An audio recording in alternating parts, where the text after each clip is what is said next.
Hi, and welcome back to Thone's Hebrew Nibbles, number 131, and that was a cat's whiskers that went in front of the camera briefly there. It just jumped up on my table here. And this is Thone's Hebrew Nibbles 131.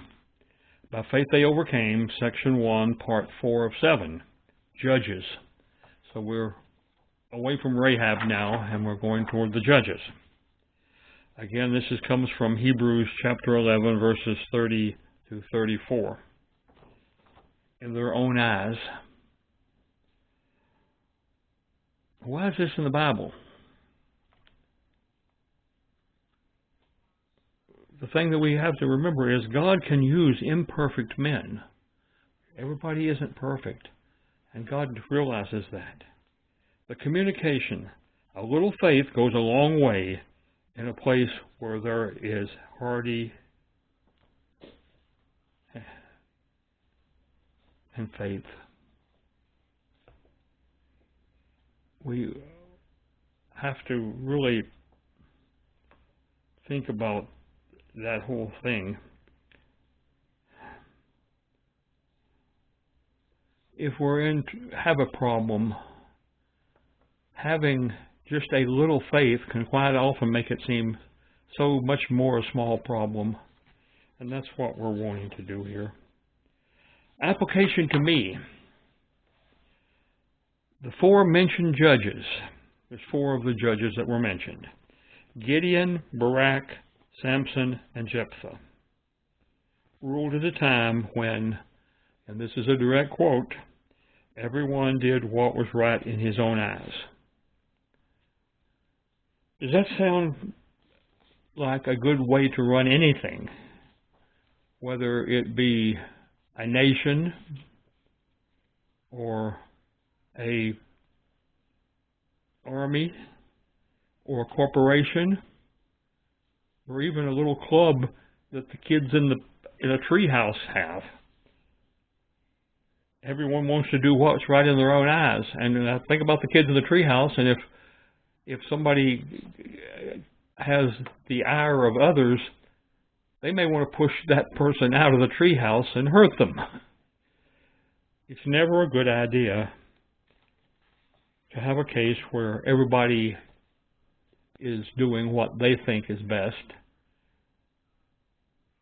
You need some ideas, some standards, some rules that say, thou shalt not, and thou shalt, and what is right and what is wrong. And that is so much a problem with today, is that nobody wants to recognize that there are absolute rights and absolute wrongs.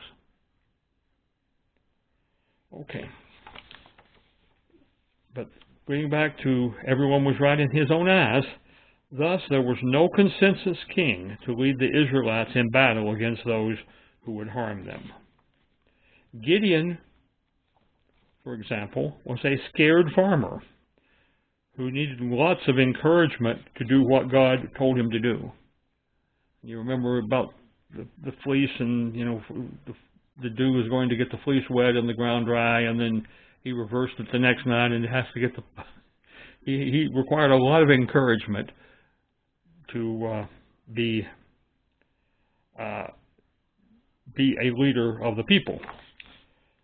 Barak, he did win an important battle against Sisera, but he would not even go out to the battle without Deborah the prophetess, which was sort of almost unheard of at that time, that it was necessary for a female leader to go out to war with the men. And Sisera was killed by another woman as he hid in her tent. So was Barak a good leader? I don't know. Samson and Jephthah were also in various ways flawed leaders.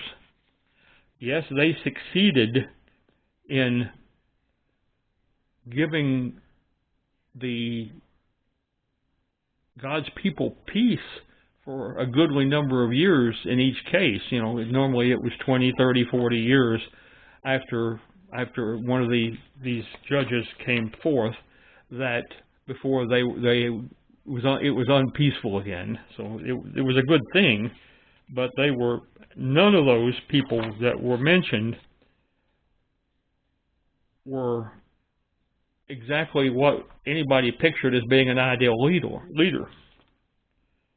God says obedience is an important symbol of man's faith. Wow. That is, Gideon should have known that when God came to him and told him to do something, that he was going to be able to do it. Barak should have believed the prophecy given to him by Deborah about the great defeat that they were going to kill Sisera's army and Sisera himself, but he didn't. He said, well, I'll go if you go with me. There's no faith there. And similarly with Samson and Jephthah, they were flawed. They were better than nothing leaders, but they were not the leaders that God was hoping for. Because obedience is an important symbol of man's faith, and none of them obeyed immediately what they were told to do. Lord, thank you for providing these examples of heroes living out an obedience to you, even though they were not themselves confident in their own roles in that obedience. And, that isn't exactly a soldier. But at any rate, we'll talk to you next time.